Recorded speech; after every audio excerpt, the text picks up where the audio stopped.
अस्सलाम वालेकुम guys, welcome back to my YouTube channel. आज हम बात करने जा रहे हैं ड्रामा सीरियल बन्नू की नेक्स्ट एपिसोड में क्या अब रमशा की जो असलियत है सारी अजलान के सामने आ जाएगी, या क्या रमशा अब अपनी सास को इस घर से धक्के देकर बाहर निकलवा पाएगी। तो जल्दी से हमारे चैनल को सब्सक्राइब कर दें और साथ में लगे बेल आइकन बटन को लाजमी प्रेस कर दें ताकि नई से नई आने वाली वीडियो की नोटिफिकेशन आप लोगों को मिल सके। सानिया का सारा दिन बीना के बारे में गलत सोच रख के उसका जो दिमाग होता है वो मेंटल हो चुका है, बिल्कुल भी ख़राब हो चुका होता है। वो अपने बेड से उठ तक नहीं सकती और उसके साथ में जो उसका बच्चा पड़ा होता है उसकी भी काफ़ी ज़्यादा तबीयत ख़राब होती है और उसको भी तेज़ बुखार हो रहा होता है। तो साजिदा बेगम उनकी हालत देखकर उनके पास आती है तो सानिया उसे कहती है कि मेरी तो तबीयत इतनी ज़्यादा ख़राब है कि मैं इस बेड से उठ तक नहीं सकती और साथ में जो बच्चा है इसकी भी तबीयत ख़राब है, मुझे तो कुछ भी समझ नहीं आ रहा तो मैं क्या करूँ। तो साजिदा बेगम उससे बच्चा उठाती है, बाहर जाती है, अजलान को कॉल करने की कोशिश करती है तो अजलान का जो नंबर होता है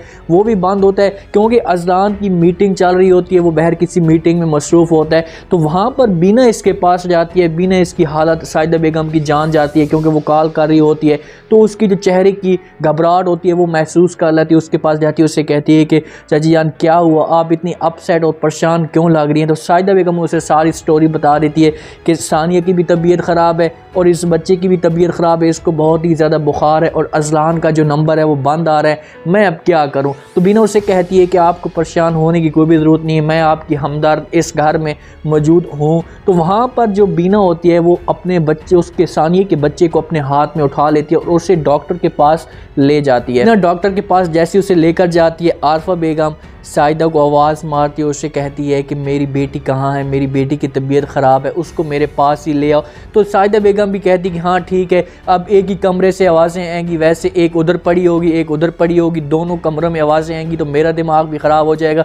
वो सानिया को उठाकर आरफा बेगम के बेड के ऊपर जाकर फेंक देती है, दोनों आपस में बैठ जाते हैं। तो आरफा बेगम जैसे साजिदा बेगम ये काम करके जाने लगती है तो आरफा बेगम उसे रोकती है, उससे कहती है हाँ जी इस बला को तो मेरे ऊपर डाल गई हो, अब इसका जो बच्चा है वो कहाँ है। तो साजिदा बेगम उसे जवाब देती है, उससे कहती है कि बच्चे की तबीयत काफ़ी ज़्यादा ख़राब थी, उससे बुखार था, तो मैंने बीना को बोला, अजलान का नंबर बंद आ रहा था तो मैंने बीना को बोला कि वो उसे डॉक्टर के पास ले जाए। तो सानिया का ये अल्फाज सुनना ही था, ये लफ्ज़ सानिया ने सुनने ही थे कि वो फ़ौरन इसके ऊपर चीख उठती है, उससे कहती है कि ये आपने क्या कर दिया, आपका बेड़ा गर्क हो, आपने ये सारा काम करके मेरा जो है मुझे टेंशन मजीद मेरी बढ़ा दिए, मेरे बच्चे को वो चुरा कर ले जाएगी। मुझे इस बात की समझ नहीं आती कि वो बच्चे को आखिरकार लेकर कहाँ जाएगी। उसका ना ही कोई शौहर है ना ही उसका कोई अपना है, इन दोनों का ना माँ बेटी का दोनों का दिमाग ख़राब हुआ है। साजिदा बेगम की बात भी समझ नहीं आती, वो उंगली डालने के लिए कोई ना कोई इनको ना वो माचिस की तीली होती है वो इनको लगा देती है, ये भड़क उठती हैं आग की तरह। फिर उनको ठंडा करने के लिए बीना आ जाती है, बीना की इंसल्ट होती है, अपना गुस्सा निकालती है, फिर ये ठंडा हो जाती है।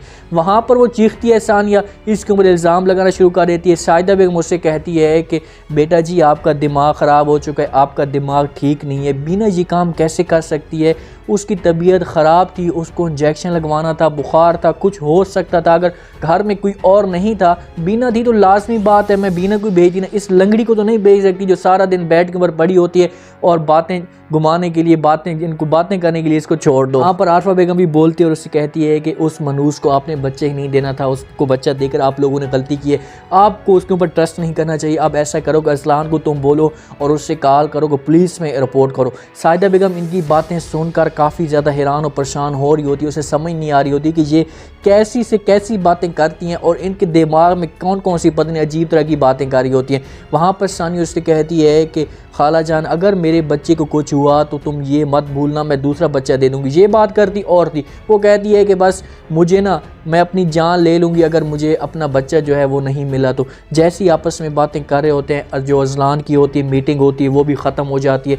फ़ौरन आता है घर में, दरवाजे पे पहुंचता है तो अंदर शोर शराबा देखता है। वो तो ये समझ रहा था कि ये तो फिर बीना की पटाई हो रही होती है, बीना के ऊपर कोई गुस्सा हो रहा होता है, तो अंदर आता है फ़ौरन। तो सानिया उससे कहती कि अजलान तुम यहाँ पर क्या कर रहे हो, तुम ये क्या सोच रहे हो, मेरे बच्चे को बीना उठाकर ले गई है, तुम उसे ढूंढो, पुलिस में रिपोर्ट करवाओ, कुछ करो। वहाँ पर अजलान बड़ा हैरान और परेशान होकर सानिया के ये अल्फाज सुन रहे होते हैं तो आरफा बेगम मज़ीद फिर बीच में डंग मार देती है। उससे कहती है कि ये कहाँ जाकर रिपोर्ट कराएगा, ये तो खुद उस मनहूस के साथ मिला हुआ है, जैसे ही मामला ठंडा होगा ये भी अपना मोबाइल बंद करेगा और यहाँ से भाग जाएगा बीना के साथ। ये बात सुनती है सानिया तो शक की निगाह से मज़ीद अजलान की तरफ देखना शुरू कर देती है कि वाकई ये सब कुछ कर रहा है अजलान, ये सारा इसके साथ जो मिला हुआ है वो अजलान ही मिला हुआ है। बीना की ये बात बड़ी अपसेट होती है कि वो एक काम करती नहीं, ये खुद ही करते बिना इंजेक्शन लगवा के इनके घर आ जाती है। वहाँ पर जैसे पहुँचती है घर में जो होता है माहौल सजा हुआ होता है ये वाला झगड़े वाला, तो सानिया उससे कहती कि तुम्हारी हिम्मत कैसी हुई, तुमने जो मेरे बच्चे को उठा कर लेकर गई हो, आपको किसने कहा था कि आपको मेरे बच्चे को लेकर जाने का। तो वो शाहिदा बेगम कहती है, उससे कहती है कि मैंने खुद देखा था इस बच्चे की जो है तबीयत ख़राब थी, इसको काफ़ी ज़्यादा तेज़ बुखार था और इसे इंजेक्शन भी लगवाना था, तो इसी वजह से मैं इसे ले गई हूँ, इसमें बुरा काम मैंने कौन सा कर लिया। तो सानिया उससे कहती है कि आपने चोरी कर लेकर गई। ये बात अभी सोचने वाली है, अगर वो चोरी करके लेकर गई थी तो वापस वो फिर क्यों आई है, किस मकसद के लिए आई है। तो उनका आपस में बातें होती हैं, तनाज़ा होता है। बीना काफ़ी हैरान होती है इनके अल्फाज सुनकर, इनकी सोच सुनकर। तो इनका जो जैसे तैसे करके अजलान शाहिदा बेगम मामला ठंडा करते हैं, भाई चाय शाय पियो, पानी पियो। आरफा बेगम को नींद की गोलियां देती हैं क्योंकि जब तक वो उठती है वो उसके मुंह में से उसे बीना के लिए नफरत होती है और उसके बाद कोई भी बात नहीं होती। निहाल और बीना के जो पासपोर्ट होते हैं जब से वो निहाल के हाथ में लगते हैं उस दिन से निहाल जो है वो रमशा के लिए नफ़रत करना शुरू कर देता है, अपना जो नफ़रत की निगाह से उसे देखना शुरू कर देता है। रमशा इस बात से काफ़ी ज़्यादा अपसेट होती है, परेशान होती है। वो निहाल को यकीन दिलाने की कोशिश भी करती है, उससे कहती कि निहाल तुम मेरा यकीन करो, मैंने ऐसा कुछ भी नहीं किया, आप किसी नौकरानी के ऊपर प्रेशर डालो, उसके ऊपर गुस्सा करो, वो आपको सब कुछ बता देंगी। ये सब कुछ बीना कर सकती है। बीना ने मेरे कपड़ों में रखा होगा, मेरी अलमारी में बीना ही रखा होगा, क्योंकि भाई मैं तो अब मेरा घर तो जो है वो ख़त्म हो चुका है, अब रमशा का भी घर बर्बाद हो सके। तो निहाल उससे कहते हैं कि बीना कभी भी ऐसा काम नहीं कर सकती, बीना का आपकी अलमारी में क्या काम था या आपके कपड़ों में क्या काम था। रमशा उससे कहती है कि अच्छा ठीक है, अगर इस बात से आप एग्री नहीं होते तो मैं कोई और झूठ बोल देती हूँ, हो सकता है कि आप इस बात से एग्री हो जाओ। तो रमशा उससे कहती है कि चलो अगर बीना ने ये काम नहीं किया तो घर में कोई और बंदा भी तो रह रहा है जो हमारी जो बीच में जो मोहब्बत है, हमारी जो शादी है, इसको ख़त्म करने की कोशिश कर रहे हैं। तो निहाल उससे कहते हैं कि क्या मतलब, तुम किसकी बात कर रही हो। रमशा जो होती है वो अपनी सास की बात कर रही होती है, बीना नहीं फंसी तो सास तो फंस जाएगी, एक न एक चिड़ी तो लाजमी फंस जाएगी। इस तरीके से जो होती है वो निहाल का शक अपनी माँ के ऊपर भी जाना शुरू कर देगा। रिफत बेगम पूरा कोशिश कर रही है कि वो हर सूरत में रमशा को निकाला जाए और रमशे के जो सबूत होते हैं यही अब उसके हाथ में लग चुके होते हैं कि इसी तरीके से जो रमशा है इस घर से जा सकती है, वरना इस घर से नहीं जा सकती। लेकिन आगे भी रमशा ने पूरी गेम करनी है, पूरा प्लान करना है, रिफत बेगम को बदनाम करना है और इसे यहाँ से निकालने की पूरी कोशिश करनी है। नसरीन हो सकता है कि निहाल के लिए सारे सबूत लेकर आए कि भाई ये दोनों ही मिली हुई हैं, एक दूसरे को काट रही हैं, लेकिन बीना का जो घर बर्बाद किया है इन दोनों ने किया है। निहाल को जो अपनी गलती का एहसास है वो ऐसा होना शुरू हो चुका है, काफ़ी ज़्यादा शर्मिंदा है इस रवैये से बीना के साथ जो उसने की अपनी गलती उसको अब पता लगना शुरू हो चुकी है, लेकिन अभी वो कुछ भी नहीं कर पा रहा। तो मेरे आज का ये रिव्यू, आज का ये प्रोमो आप लोगों को पसंद आया होगा।